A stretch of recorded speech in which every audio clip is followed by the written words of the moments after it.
நெஞ்சோடு கலந்தவளே, என் உயிரோடு உறைந்தவளே, எனக்காக பிறந்தவளே, என் உயிரே.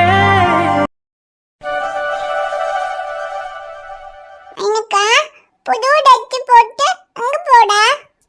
இன்னைக்கு என் கூட படிக்கிற பொண்ணுக்கு ஹாப்பி பர்த்டே. அதான் அவளோட பர்த்டே ஃபங்க்ஷனுக்கு போறேன். ஹாப்பி பர்த்டேயா? அப்பனா சோக்கி பல்லு எல்லாமே இருக்குல்ல, கேக் எல்லாம் இருக்குல்ல? ஆமா, சாக்லேட், பலூன், அப்புறம் கேக் எல்லாமே இருக்கும்.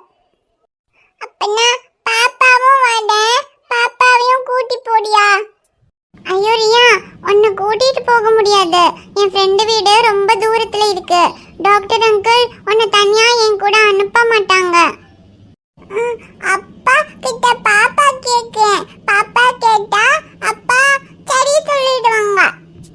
ஐயோ இல்ல ரியா, நாங்க வர ரொம்ப நேரம் ஆகும், அப்புறம் நீ அழுவ. இல்ல மைனாக்கா, பாப்பா அழுவே மாட்டா, சமத்தா எழுந்துக்குவான். பாப்பாவும் வாடா. வேணரியா, நீ வர வேண்டாம். உனக்கு சாக்லேட்டும் பலூனும் தானே வேணும். நான் பர்த்டே ஃபங்க்ஷன்ல இருந்து உனக்கும் சேர்த்து எடுத்துட்டு வரேன். பாப்பாக்கும் எடுத்துட்டு வருவியா மைனக்கா? எடுத்துட்டு வரேன். என் ஃப்ரெண்டுக்கு தானே பர்த்டே. என் ஃப்ரெண்டு கிட்ட கேட்டா உனக்கும் சாக்லேட்டு பலூனு எல்லாமே தருவா. நான் எடுத்துட்டு வரேன். சரி, அப்பனா 5 3 8 பலூன் வேணும். ஐயோ அவ்வளோலாம் தர மாட்டாங்க. உனக்கு 2 பலூன் எடுத்துட்டு வரேன், 2 சாக்லேட் எடுத்துட்டு வரேன். 2 சாக்கி 2 பல்லுவா? சரி, அப்பனா 2 10 எடுத்துட்டு வா. 10ஆ? சரி, எடுத்துட்டு வரேன். அப்புறம் மைனக்கா, நாங்க நீ வரும்போது இங்க இருக்க மாட்டோம். நாங்க தாத்தா வீட்டுக்கு போயிடுவோம். தாமு தாத்தா வீட்டுக்கு. ராமு தாத்தா வீடுன்னா? ராமு தாத்தா வீடுன்னா அங்க இருக்காங்கல்ல, ராமு தாத்தா பாட்டி, அங்க கூட பெரிய மரம் இருக்குல்ல. பெரிய மரமா? எங்க? எனக்கு தெரியாதே. அது பெரிய மரம் ஒரு ஊர்ல இருக்கு. நாங்க அந்த ஊருக்கு போறோம். என்னது? உருளைக்கிழங்கு ஊரை விட்டு போதா?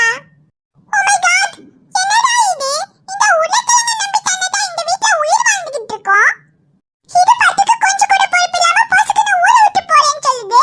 இதுக்கப்புறம் பதாம் பாலுக்கு என்னடா பண்ணுவ அபாரம்பூ? டேய், என்னடா பண்ண சொல்ற? போய் தானடா ஆகணும். டேய் மச்சான், நீ போனா வேணான்னு சொல்ல, ஆனா நானும் வரேன். டேய் என்னடா நானும் வரேங்கிற? நான் என்ன மேட்சுக்கா போறேன்? மாமனார் வீட்டுக்கு போறேன்டா. நீ உன் மாமனார் வீட்டுக்கு போறதுனால தான் நான் வரேன்னு சொல்றேன். எனக்கு அந்த ஆளுக்கு கொடுக்க வேண்டிய கணக்கு ஒண்ணு பாக்கி இருக்கு. ஒரு கணக்கும் தேவையில்ல, எல்லா கணக்கையும் நான் பாத்துக்கிறேன். நீ கொஞ்சம் அமைதியா இரு. அதெல்லாம் முடியாதுடா. அன்னைக்கு ஹாஸ்பிட்டல்ல வச்சு உன் சட்டையை பிடிச்சதுக்கு அந்த ஆளுக்கு நான் அன்னைக்கே கொடுத்துருந்துருக்கணும். அப்புறம் நீ பொறுமையா இருன்னு சொன்ன ஒரே காரணத்துக்காக தான் நான் அமைதியா இருந்தேன். அப்புறம் திரும்பவும் நீ சமாதானம் பேச போனப்போ அப்பவும் அந்த ஆளு உன் சட்டையை பிடிச்சிருக்கான். டே, அதுக்கு தான் கொடுக்க வேண்டியதை என் வாப்பா கொடுத்துட்டாரு. அப்புறம் என்ன? உன் வாப்பா கொடுத்தாலும் என் சார்பில் நானும் கொடுக்கணும்ல. டேய், நீ ஒன்னும் கொடுக்க வேண்டாம், கொஞ்சம் அமைதியா இரு. ஏற்கனவே ஏகப்பட்ட பிரச்சனை போய்கிட்டு இருக்கு, இதுல நீ வேற.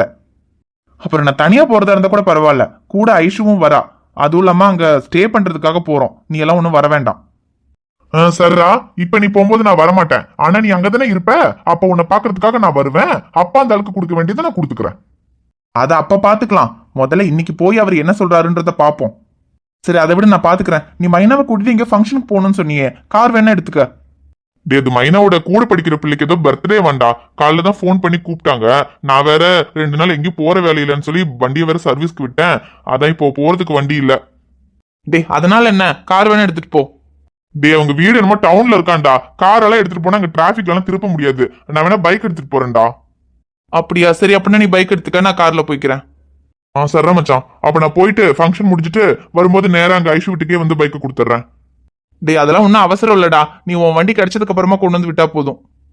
சரி மச்சான். சரி, நீ அங்க ஐஷு வீட்டுக்கு போயிட்டு அந்த ஆளு என்ன சொல்றான் ஏதுன்னு பாத்துட்டு எனக்கு கூப்பிடு. சரிடா, கூப்பிடுறேன். ஓஹோ, இந்த குற்றவாளிகளங்க இந்த கார்ல தான் ஊருக்கு போதா?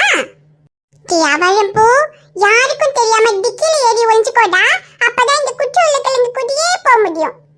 குற்றவாளிகளங்க, நீ எங்க போனாலும் இந்த அவளம்பூ வா கூட தான் வருவேன். அது பக்கத்து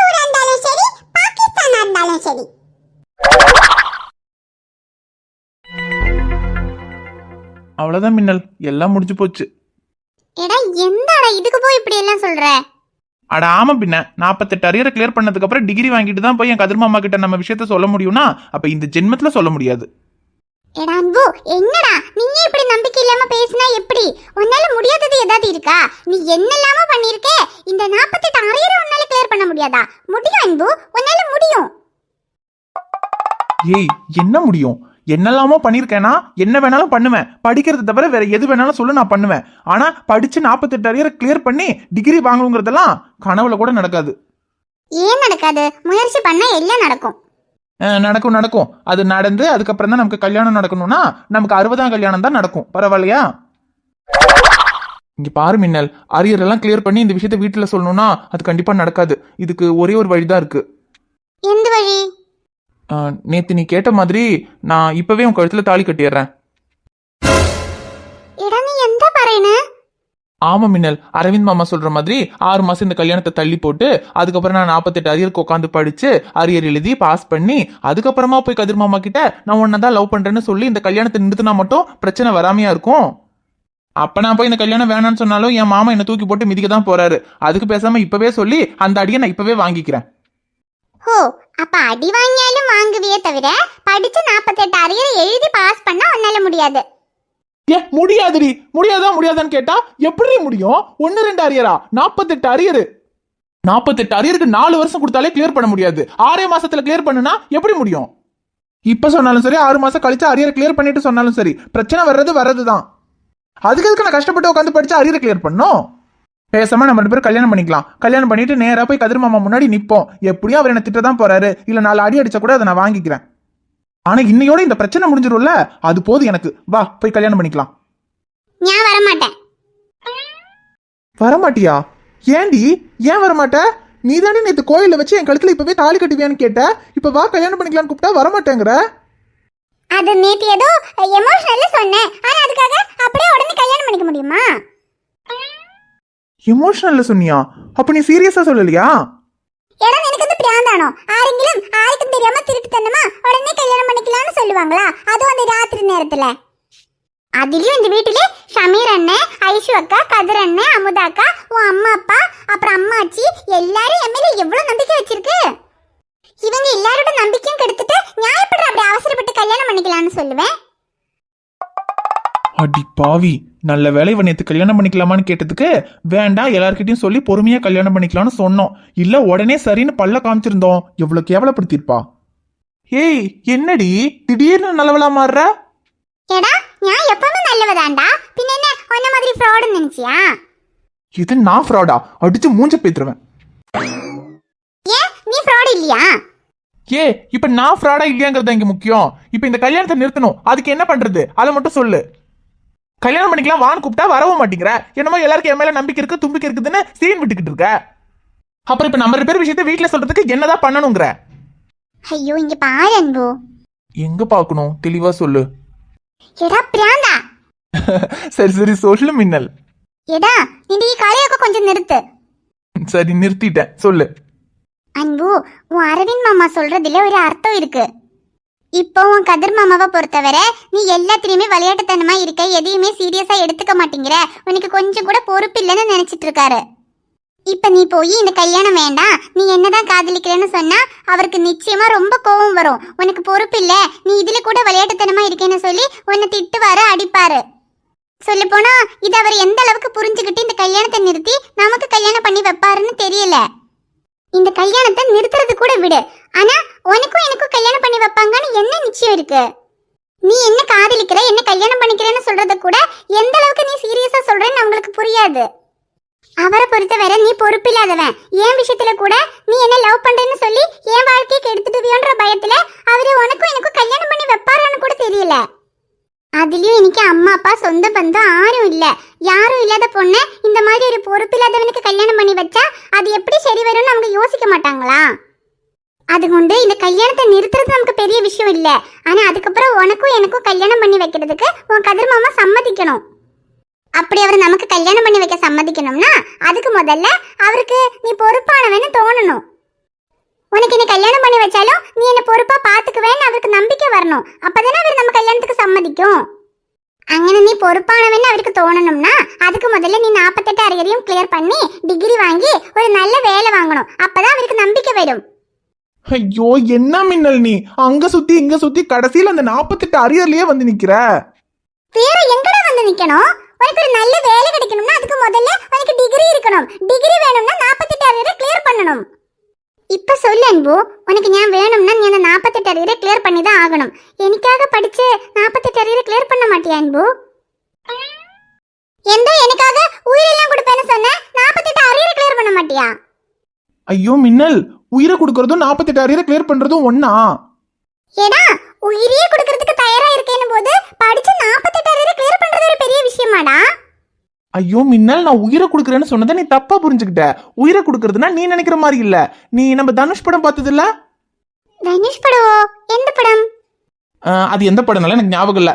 ஆனா அந்த படத்துல தனுஷ் சொல்ற மாதிரி உயிரை கொடுக்கறதுனா நம்ம 2 பேருக்கும் கல்யாணம் ஆனதுக்கு அப்புறம் நான் உனக்கு ஒரு உயிரை கொடுப்பேன். ஐ மீன் நம்ம பாப்பா. இப்போ உயிரை கொடுக்கறதுனா என்னன்னு புரிஞ்சுதா? இப்ப சொல்லு, ஒரு உயிர் வேணுமா 2 உயிர் வேணுமா, இன்னும் எவ்வளவு வேணும்னாலும் கொடுக்குறேன். ஆனா படிக்க மட்டும் சொல்லாத மின்னல், அது நம்மளால முடியாது. முடியாதுன்னா அப்ப நம்ம 2 பேரும் கல்யாணம் பண்ணிக்கவே முடியாது. அப்புறம் நீ அந்த டைரியில எழுதிருக்கியே அது போல டைரியிலே கல்யாணம் பண்ணி டைரியிலே குடும்பம் நடத்தி டைரியிலே குழந்தை பெற்றுக்கலாம். ஓகேயா? ஏய் என்ன மின்னல்? പിന്നെന്താടാ ഇവിടെ നോക്കൻപോ നിന്റെ ഈ തമാശ കളിയൊക്കെ ഇന്നയോടെ നിർത്തിക്കോ. ഇപ്പൊ മുതല് നീ என்ன செஞ்சாலும் சரி கஷ்டப்பட்டு உட்கார்ந்து படிச்சு 48 அரியரையும் இந்த செமஸ்டர்லயே கிளியர் பண்ற. இந்த செமஸ்டர்லயேவா? அது எப்படி முடியும்? என் புக்கெல்லாம் எந்த மூலையில கிடக்குனே தெரியல. അതൊന്നും നീ കവലപ്പെടാத. ഫസ്റ്റ് ഇയർ സെക്കൻഡ് ഇയർ ബുക്കെല്ലാം என்கிட்ட இருக்கு. அப்புறம் ஃபைனல் இயர் புக் தானே, அது நான் ரேஷு கிட்ட சொல்லி காலேஜ்ல யார்கிட்டயாவது வாங்கிட்டு வர சொல்றேன். இன்னும் முதல்ல நீ ஏன் கூட உட்கார்ந்து படிக்கிற. உனக்கு என்ன சந்தேகம் இருந்தாலும் நீ என்கிட்ட கேளு, நான் சொல்லி தரேன். இனியும் 6 மாசம் இருக்கு. அதுக்குள்ள எப்படியாவது படிச்சு இந்த செமஸ்டர்ல நீ 48 அரியரையும் கிளியர் பண்ற. இனி இப்ப ராத்திரி ஆயாலும் சரி பகல் ஆயாலும் சரி உனக்கு என்ன டவுட் இருந்தாலும் நீ என்கிட்ட கேளு, நான் சொல்லி தரேன். என்னது, ராத்திரியா இருந்தாலும் டவுட் கேட்கலாமா? அட, இப்படின்னா 48 அரியருக்கு உட்காந்து படிக்கலாம் போலயே. சரி மின்னல், நீ இவ்வளவு தூரம் சொன்னதுனால உனக்காக நான் உட்காந்து படிக்கிறேன். நிஜமா அன்பு? பரவாயில்லடா, நான் சொன்னதை நீ புரிஞ்சுக்கிட்டியே. பின்ன நீ சொல்லி புரியாம இருக்குமா? அதுவும் இல்லாம நீ என் உயிர் மின்னல், உனக்காக நான் என்ன வேணாலும் பண்ணுவேன். 48 அரியருக்கு உட்காந்து படிக்க மாட்டேன்னா? ஆனா ஒண்ணு மின்னல், உனக்காக தான் நான் 48 அரியருக்கு உட்காந்து படிச்சு எக்ஸாம் எழுதுறதுக்கு சம்மதிச்சிருக்கேன். அதே மாதிரி நீயும் கொஞ்சம் நான் படிக்கிறதுக்கு கோஆபரேட் பண்ணணும். எந்த கோஆபரேட் பண்ணணும்? அது நான் படிக்கும் போது எனக்கு டயர்ட் ஆகும்ல, அப்போ பூஸ்ட் எல்லாம் தேவைப்படும். அதெல்லாம் நீ தான் பாத்துக்கணும். ஐயோ இത്രേ ഉള്ളൂ? பூஸ்ட் എന്താടാ? பூஸ்ட், ஹார்லிக்ஸ், காம்ப்ளைன், போன்விட்டா இனிப்போ உனக்கு எந்த வேணும்னாலும் சரி நான் உனக்கு கலக்கி தரேன்டா. ஆனா நீ உட்கார்ந்து படிச்சா மட்டும் போதும். மின்னல், நீ கலக்க வேண்டாம், நான் கலக்கிக்கிறேன். நீ கோஆபரேட் பண்ணா மட்டும் போதும். சரி மின்னல், அப்போ இன்னைக்கு நைட்டே படிக்க ஆரம்பிச்சிடலாம். சீனி பேச்சுல சீன ஓட்டுற கண்ணுக்குள்ள நுழைஞ்சே, ஆணி வேறையும் ஆட்டி பாக்குற நெஞ்சுக்குள்ள ஒளிஞ்சே, ஊரையேரவு சாக மாத்தி போரணி கலைவாணி பேத்தி எட்டு வச்ச என்ன எதற வச்ச ரொம்ப பதற வச்ச முதலாளினி பொட்டு வச்ச சொக்கு பொடிய வச்ச கண்ணில் வெடி வச்சு படிய வச்ச மோகினி மச்ச கண்ணி கொஞ்சம் கேட்டு பாரு என்ன பத்தி குண்டு கட்டா கட்டி தூக்க போற கண்ண பொத்தி. ஹாய் ஃப்ரெண்ட்ஸ், எல்லாரும் எப்படி இருக்கீங்க? நிச்சயமா நலமா இருப்பீங்கன்னு நம்புறோம். இந்த வீடியோ உங்களுக்கு பிடிச்சிருந்தா மறக்காம வீடியோவுக்கு ஒரு லைக் போடுங்க. வீடியோ பத்தின கருத்தை மறக்காம கமெண்ட்ல சொல்லுங்க. வீடியோவை உங்க ஃப்ரெண்ட்ஸுக்கும் ஃபேமிலிக்கும் ஷேர் பண்ணுங்க. சேனலை சப்ஸ்கிரைப் பண்ணாம பார்த்துட்டு இருந்தீங்கன்னா சப்ஸ்கிரைப் பண்ணிட்டு பாருங்க. பாப்பா உங்களை பார்க்க நாளைக்கு வரேன். பை.